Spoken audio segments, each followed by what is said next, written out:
Good morning, everyone, and welcome to the Daily Covfefe. Today is Thursday, November 7th. I'm your co-host, Carter Laren, and I'm joined, as always, by the woman in the hat, the bad mamma jamma, Keri Smith. Good morning, Carter. You should also say today is day 21 of our friend Mike Harlow being permanently banned from Twitter and day 2 of Unsafe Space being censored on Instagram. Yes, I forgot to give the Harlow update, and we'll talk more about our Instagram excitement during Deprogrammed today. But yeah, it doesn't take much. Doesn't take much to raise the feathers of the social justice crowd. But for Covfefe, I think it'll be pretty short and sweet today. There's just a few silly little things I wanted to chat about. One of them I find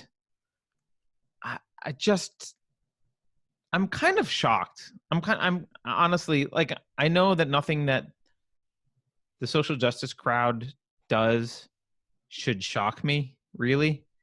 But so Ben Shapiro, I don't really follow Ben Shapiro. Do you? No, I mean, just loosely. I don't follow him regularly. Every once in a while I see clips and stuff he's done. I like some of the stuff he said. Obviously, some of the stuff I don't agree with. Yeah, same. So that's kind of my relationship with Ben Shapiro. But apparently, he is coming to Stanford University to speak, which, if you're in the Bay Area, obviously will trigger you because for some reason, the milquetoast lectures of Ben Shapiro are triggering. I mean, he's not that. He's kind of like a neocon. There's nothing weird, like nothing actually. No, but because of where we're at in this society, that a very milquetoast, just middle of the road neoconservative, who nobody would have batted an eye at in the past, is now like considered extremist because of where the Overton window is gone. Right. So they always have a hissy fit when he performs. Now they treat him like Milo, which Milo's not even that. No, Milo's not even extreme either. Milo's provocative, but his political viewpoint isn't that extreme. Correct. Well, so just for some history, for a little bit of background, I think most people know this, but if you don't know who Ben Shapiro is, he is Jewish, which normally doesn't matter, but will kind of matter in this case because social justice warriors are hilariously hypocritical and horrible people. So here they go. They decided they're going to protest Ben Shapiro visiting Stanford, and this is what they put up. You ready for this, Keri? Silent rally. 6 p.m. Hoover Tower. We are tired of Stanford administration's complicity in putting Black, brown, trans, queer, and Muslim students at risk by allowing SCR to bring Ben Shapiro to campus. We do not protest because we are too sensitive to hear opinions we don't like. We protest because we are strong enough to defend ourselves. Please wear black if possible. But the best part about this is the image. Yeah, it's insecticide, and it says, "Ben be gone." Did they not know that Hitler compared Jews to insects? I think maybe they don't know. I don't know. But yes, they made an insecticide, and they put Ben's face on the insecticide. They labeled it Ben Be Gone, and yeah. See, here's the crazy thing. Unlike them, it's funny. My initial reaction is to give them the benefit of the doubt and just assume ignorance instead of evil. Right. I'm like, are they that idiotic? They don't know? But yeah, they probably are, and probably some of them do know. It's Stanford. Supposedly, these are the elite. These are our future leaders. This is Stanford. It's not, party state university. It's Stanford. But yes, that's what they've done. They've decided to compare him to an insect. Look, I think it's offensive, but they have a right to be offensive. That's not my problem. Of course, they have a right to be offensive, and we have a right to call out how awful they are. Yeah, I just think it's awfully funny that they, in the same breath as they're saying we're trying to protect marginalized people, they're calling a Jew an insect, all in the same breath. It's pretty amazing. Which, by the way, they wouldn't defend anyone who's anti-SJW, like Ben Shapiro or anyone, they wouldn't defend anyone else being offensive in this way. They don't they don't support Milo being offensive, for example. They call Milo, who's also part Jewish, they call him a Nazi, and they try to ban his speech, and they try to ban Ben Shapiro's speech. And these kids have no, I mean, I shouldn't call them kids, they're adults. They have no historical, a lot of them I don't think have any historical knowledge whatsoever. They have, the education system has completely failed them. I don't care that they're in an elite school. I went to an elite school. I went to Duke. I didn't have a good historical, but I had a really great US history teacher, but I didn't have any world history. I didn't have any context for the belief system that I was being indoctrinated into in college. And so part of it is just ignorance, but part of it is this just arrogant moral superiority, like they are right and they know what's good and they know what's best and who's evil and that they're the good people. They are in for a rude awakening. Like, I think hopefully at some point they're going to have a rude awakening where they have to grapple with themselves in a way where they come to recognize that their behaviors and actions and words don't align with what they claim to be about. Yeah. I mean, look, at some point I want to have a Godwin's Law episode where I've never read Mein Kampf. I've never had a desire to, but I'm pretty sure if we picked it up and started reading it, it would sound very similar to most of what social justice warriors are saying now, maybe replace a couple words. But they really are quite hypocritical and vile. These beliefs are pretty vile. Oh, they're totally vile. So so I was talking with a friend who's got a kid who's in college, and we were discussing this recently, and she is just now starting to like a lot of people, like we've talked about, normies, people who have real jobs, real concerns, are dealing with real life, don't have the luxury of and the privilege of getting knee deep in this belief system the way that we have, and the way that all these college kids are doing, the way that the ones who are being indoctrinated are doing, and the way that the people in the media have done. Real people who have real jobs who don't have time to do this and who are just coming into contact with it, she would be one of these people. And so in talking with her about a few things, she started to recognize things now that her kid is saying, just little things here and there. Not that her kid has become an SJW, that hasn't happened yet, but certain phrases and stuff that we've tried to talk about on the show, little alarm bells, like the SJW lexicon. She started to recognize some of those things that her kid is coming home with, and some of these ideas. And it just kind of reinvigorated my desire for us to keep doing this. Not that it was waning, but it's like, yes, this show is very important. Sometimes I feel like we talk about the same ideology a lot, whether it's in De La Covfefe or on Deprogram, where that specifically is the topic on Deprogrammed, is my own ideology. But we talk about it on the morning show a lot too.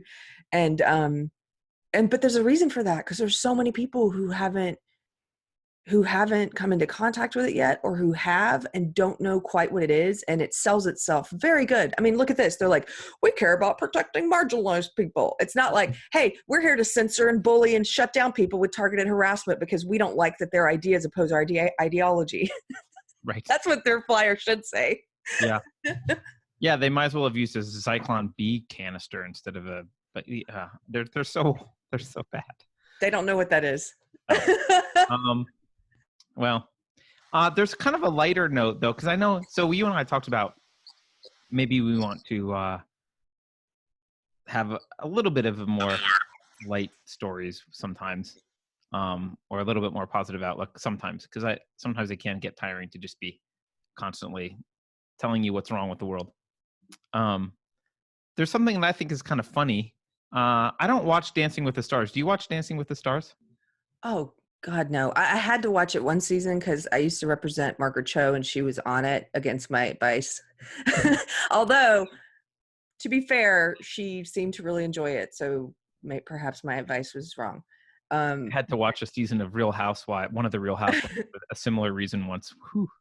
Oh my gosh. Yeah. I was really like, I had to do stuff like as part of my job. I was like, everybody tune in and vote. I mean, even on my personal social media pages, I'm like, let's vote on Dancing with the Stars tonight. Like, who cares? Yeah. Well, Anyway, so that's sorry. how I feel about Dancing with the Stars. Who cares? Guess who was on it that season though, that she was on it, and I got to meet him. Which, gosh, talk about a 15 minutes of fame. You don't hear about these people anymore. The Situation from Jersey Shore was on it that season. You know, I never watched Jersey Shore. I don't know anything about Jersey Shore, and I'd like to keep it that way. Well, now you don't have to know. It was in and it was out. Oh, that's good.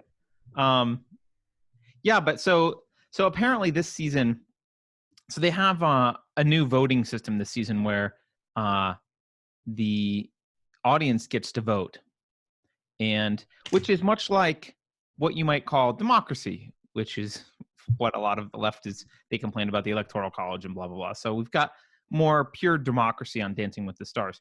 And for some reason, one of the contestants on Dancing with the Stars is Sean Spicer. Do you remember him? Oh my gosh, you're kidding. That's Nope. Hilarious. The press secretary, the White House press secretary. Yeah, the former White House press secretary, Sean Spicer. What? Okay, we live in a simulation, don't you think? It feels like it. I mean, if God exists, he's trolling us. Someone said that today to us, I think in one of our comments. I forget who it was, or I would give you credit. But yes, I agree. If he exists, he's totally trolling. Yeah, so Sean Spicer is on Dancing with the Stars. Don't know why.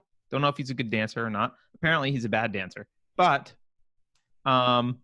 he is, the way the new voting works is, I guess the audience votes and then the judges can save one couple. So the judges can't kick anyone out, but they can save a couple if the audience doesn't like them. And apparently, even though Sean Spicer is bad, the audience has been continuing to vote to keep him on the show. So he's still on the show. And the leftists they're kind of losing their mind. And I don't mean that really lightly. They also, if you look at a bunch of leftists' reaction to this on Twitter, Keri, I don't know that you'll even believe me. They think that Russian bots are involved. I can't even say it with a straight face. Russian dance bot. They think that Russian bots are involved to keep him on the show. Because, you know, Alex Jones is a conspiracy theorist. But here we are, leftists. Russian bots are keeping Sean Spicer on Dancing with the Stars. Anyway. That is pretty light. They are upset about this. And they are proposing, in typical leftist hypocrisy, they are proposing, hey, what if we had something kind of like, I don't know, kind of like an electoral college maybe, where like the judges' votes were weighted more? Because, you know, people don't always make good decisions when they vote. Oh, wow. Oh, really? Really? What an interesting idea, leftists. So see, this is illustrative of, again, why it's so important to put your principles above your ideology, whatever your ideology is. And SJWs never do that. And I started to recognize that because they don't, well, stuff like censorship, like us being censored from Instagram, they always are, it's short-sighted. It's like, I support this censorship because it's someone I don't like getting censored, right? Well, Right. The principle, either you support the principle of censorship or you don't. You don't support it when it's someone you don't like. That's dumb, because one day it'll be you and there'll be people who don't like you who are happy with it. You know what I mean? It's like, they're so short-sighted. They don't anticipate it catching up with them, and they put their ideology above being principled and being consistent. And the same thing with the Electoral College and the popular vote. When I first started seeing that after Trump won, people on my side were all like, let's get rid of the Electoral College. I'm like, are you guys crazy? Because one day that'll bite us in the butt. Like, why are you, it's so short-sighted, but it's like, well, because it's him, they're willing to kick principles to the curb because they put ideology first. And so it doesn't surprise me at all that they would say the opposite.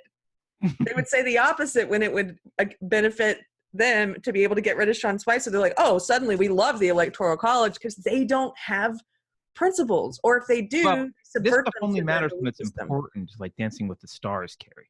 Okay. Well, No, you're right. Wait, you just said something that is, we need to. they subvert their principles to their ideology. They So, don't have principles.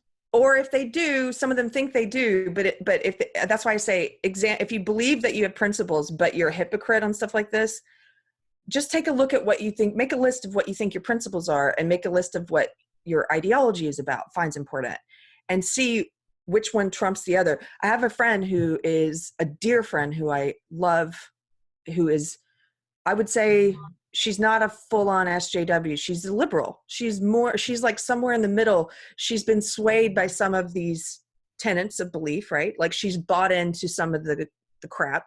She's bought into some of their racist stuff, like their white privilege and white fragility stuff. She's a white woman and she speaks those words and goes out and, I know she's bought into some of it because of her empathy and because they're so good at selling it that way. But she's not like a full-on SJW. And she still, we will have conversations, like we love and respect each other enough that we can disagree and talk about this stuff, even though she knows that this is like my crusade is against my old belief system because I think it's so evil. But we will talk about stuff. And she asked me once, well, what do you mean?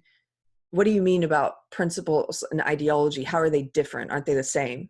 I was like, no, they're not the same. Your principles are something that you believe in. Well, let me try and define off the top of my head. It's something that you believe in that's a constant, whether or not it benefits your ideological side, your tribe, or not. So either you believe in the principle of innocent until proven guilty, or you don't.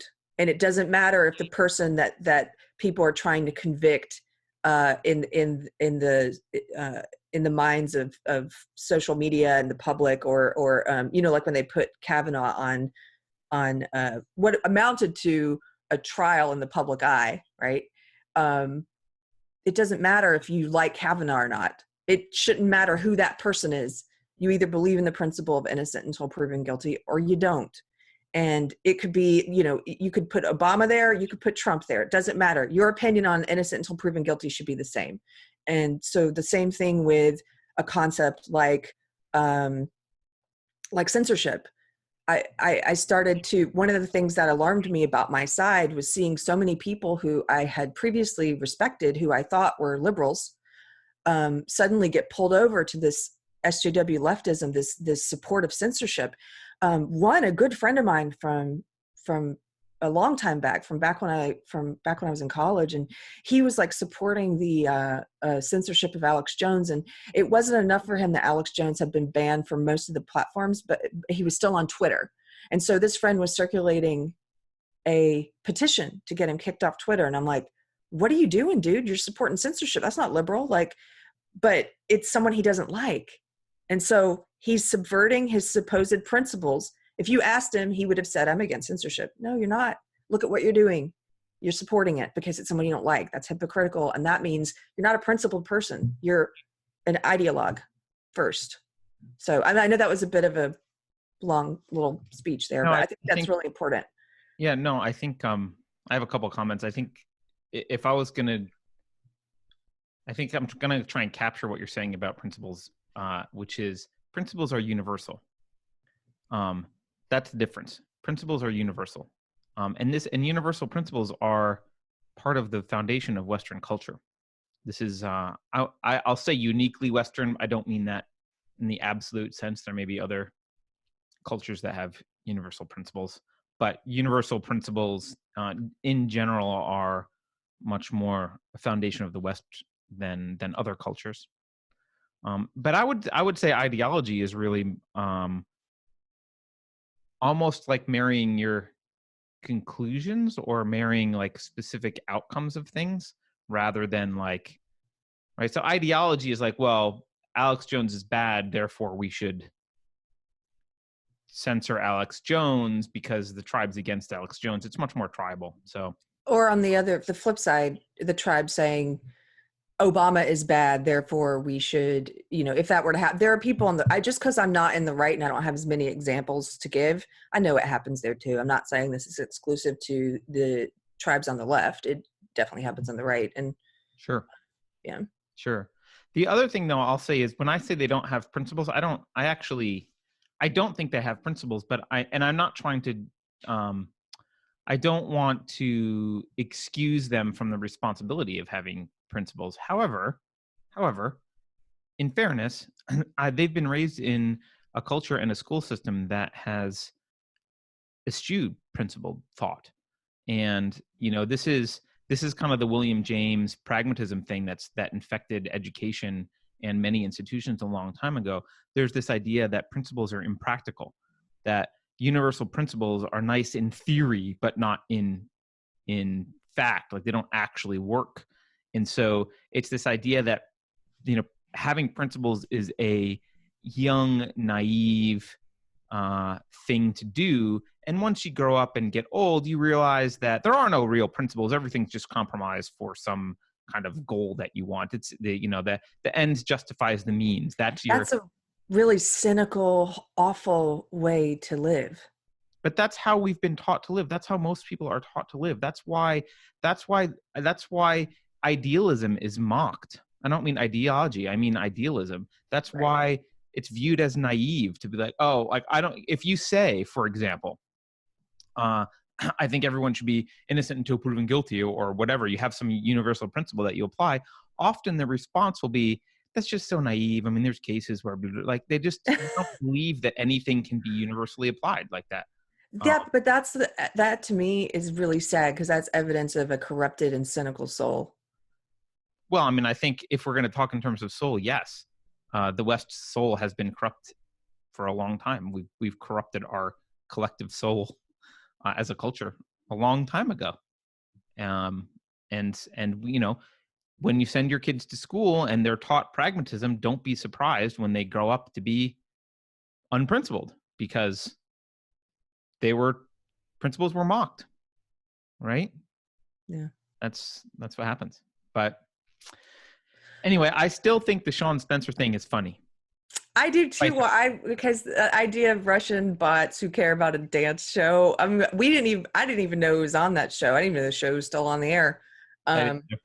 And I haven't heard about him in a while, so I'm just imagining him doing pirouettes or whatever the ballerina stuff is. Yeah, maybe like the Russian, like the Russian dance thing.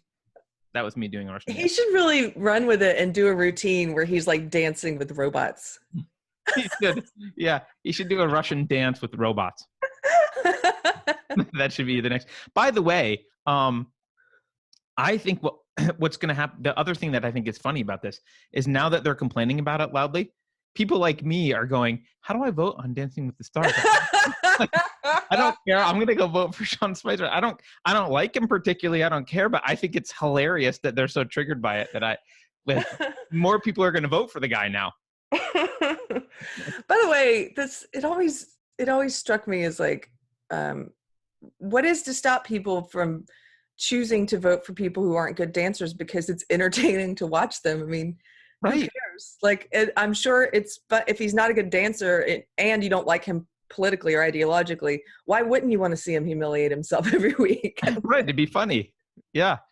Yeah. But they take themselves seriously and they take their ideology seriously. So it's Sean Spicer is a mockery of everything for them if he's a bad dancer, which apparently. Oh my gosh. So okay, let's wrap up Kafefi so we can prepare for deprogrammed. Although Kafefi, obviously, we pre-record this when it's going to air after deprogram, but we have to. Deprogram hasn't happened for us yet. We have to go get ready. It'll happen soon. There's one other thing that I do want to. I don't want to end on a sad note, but it's an important note for people to know. And I mentioned this to you off air the other day, but I think it's important to tell people. So we talked about the Electoral College. You know about this movement, the National Popular Vote Scheme we've talked about before, Keri? Yes. This is the idea to states are saying basically we'll throw our Electoral College votes behind whomever wins the popular election. And this is meant to undermine the idea of an Electoral College. Now, of course, California loves this kind of crap. But Californians also have a lot of disposable income. There's a lot of wealth in California. And they are not limited. You saw already how they supported Beto's campaign in Texas. Oh, yeah. Right? It was hugely supported by people from out of state, mostly California and New York. Right. Well, a friend of mine from Colorado sent me this. She got an email that says, Patriots. So she's on a kind of email list that will call people patriots. One of the reasons to love her. So she gets this email that says, Patriots, Supporters of the National Popular Vote scheme just filed their first campaign finance report in Colorado. Okay, so this is an organization trying to get Colorado to adopt the National Popular Vote, right? And they write, you won't believe what's in it. Of the contributions where yes on National Popular Vote reported donor information, so of the reports for donor information, over 98% of the money they raised came from California. You read that right. 98% of the money raised by Colorado's Yes on National Popular Vote campaign came from California.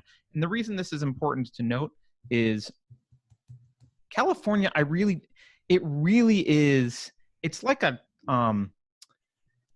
what's a good analogy? I feel like California is a tub full of botulism. It's just like, don't go anywhere near it because it's just going to infect you. Like it's going to spread everywhere. They just keep in mind what the leftists, these wealthy leftist elites are doing. They are literally trying to undermine this system of government by paying people to vote for them, basically paying for campaigns to convince people to vote. It's pretty dangerous. So I know that I want to move out of California, but if I were you in Colorado or Texas, I would be like, Californians, get out. We don't want Californians. Go home. Well, let me be clear. I moved here from California to Texas from California, and I've met, even this week, I met some people from California who are considering moving here, who I said I officially grant entry. Well, but those are not normal. Those are rare. Right. Okay, so there are people moving here from California, like myself, who are coming to Texas because we want to live in Texas, because we are cognizant of the fact that the reason we want to live in Texas is because the policies are different than where we came from. It's not California. Right. It's not California. Then there are the majority of the people coming here from California who, yes, I would say I wish they were not coming here because they want to change it. They are leaving California because it's unlivable, and then they're coming to Texas and wanting to create another California, which is just ridiculous. I saw this girl the other day, had this shirt that said, oh my gosh, I got to find out where to get this. It said, native Austinite, like the few and the proud. And on the back, it said, don't move here. No, I can't blame you. I mean, I can't blame the Texans for not wanting Californians to move. So, but they're moving their money, and it's something to watch out for and be careful for. And you just saw it. One of the reasons that Virginia, I know I mentioned this yesterday, but one of the reasons Virginia switched to Democrat was Bloomberg vastly outspent everyone else getting Democrats in Virginia. Bloomberg's not in Virginia, obviously. He just wants Democrats in Virginia. The NRA, I think, spent like $300K or something trying to get Republicans elected to protect gun rights, and he spent like a couple $1 million or over that. So New York guy interfering in Virginia. And right. This is what the left is doing. Yeah, that's exactly what they're doing. Yeah, because of where we're at now culturally, where the Overton window has shifted, in the past couple years, I left my ideology, and I've definitely changed on a couple of policy issues, and I've changed my position on personal issues a lot. But I haven't changed all that much when it comes to policy. However, the left has changed around me to such a degree. The left has moved so far to the crazy SJW left. No borders, no, let's use taxpayer money to pay for stuff for people who are undocumented, who've come into the country illegally. Like, they've moved so far on all these different issues that they're speaking now. Like they used to lie, and I believed it, that they didn't want to take guns away. They just wanted common sense gun control. Now they're saying stuff like, let's repeal the Second Amendment. They are for censorship. They are for banning speech. That they've become so illiberal that I find myself more often than not feeling safer around conservatives than I do around someone. It depends on what I have to find out when I meet someone on the left. Like, are you a leftist or are you a liberal? Right. So, well, that's the thing about the the busybody authoritarians, who are the vast majority of the leftists at this point, they don't even like the idea. They don't like the idea that there's 50 states and each state has its own culture and can get to do, like, aside from the fact that the Second Amendment is a federal law or federal, it's part of the Constitution and it should apply to all the states. Just putting that aside for a second, the idea that one state over here would have like a little bit more libertarian or conservative leaning, and people there like that bothers them. They don't want any other state doing anything other than the authoritarian radical leftism. They want socialism for everyone. This is one of the things that, I say this as a anarcho-capitalist quite a lot to people. Like, if you have an actual free society with no initiation of force, and you have the non-aggression principle, you have an anarcho-capitalist society, socialist, you are welcome. You are welcome to go form a little commune on your own with your own rules that you all decide to voluntarily abide by, and you can share each other's stuff and do your thing. We'll leave you alone. In fact, if it's more successful and you end up producing goods at a cheaper rate, we'll buy them, we'll trade with you. But the reverse is not true. When you look at the leftists, their ideology, what they want to implement, they want a complete authoritarian control over everyone. And if you've got a bunch of people who's like, hey, no, we want a little bit more freedom in this area, you can't go do that. You're not allowed to step out. They want to force the way that they want to live on you. Yes.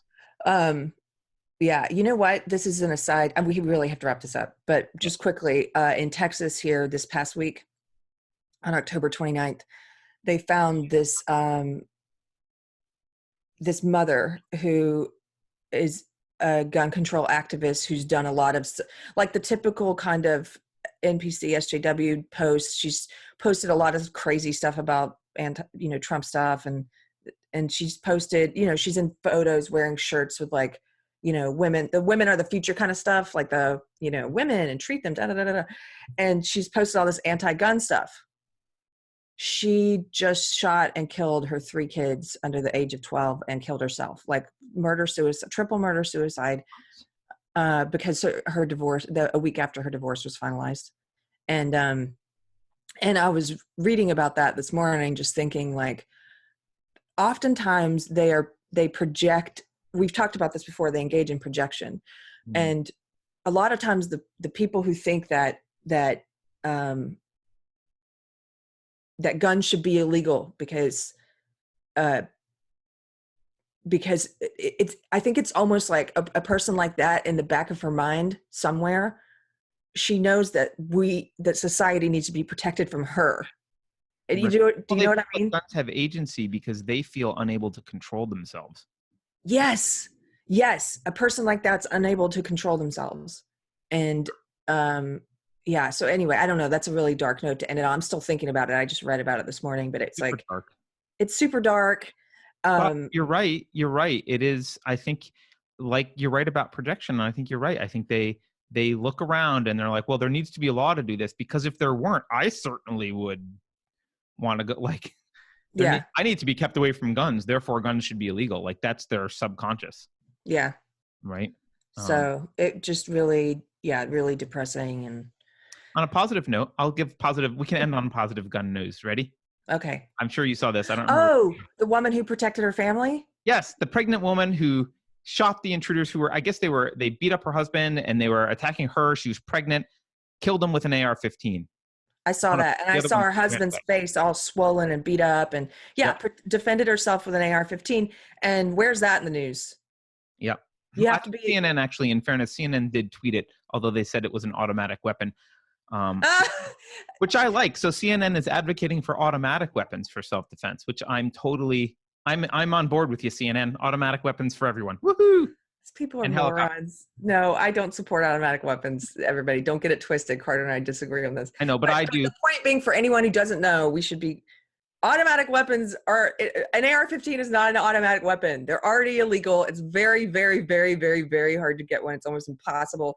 They're already essentially illegal in the U.S. And in the media, it continues to call AR-15s everything from weird, vague terms that don't mean anything, like assault weapon, to actually, like, factually incorrect terms like automatic. And of course they did. Of course they called it that. That's No, hilarious. none of the gun crimes, none of the mass shootings you've seen, none of the gun crimes you read about, 0 of them are committed with automatic weapons, just to be clear. So if you read a gun crime about an automatic weapon, it's a lie. Just hasn't happened. Doesn't happen. You know more than the media. Yeah. So on that note, go get yourself an AR-15 to protect your family. And join us for Covfefe tomorrow morning. We'll do a live Covfefe tomorrow morning. And don't forget about book club. What is it? November 17th at 5 p.m. Pacific, Coddling of the American Mind. Yep. We'll see you then. Goodbye, guys. All right. Thanks, everyone. Thanks for watching, subscribing, liking. Please continue to support us and help us out. Appreciate all your support. See you later.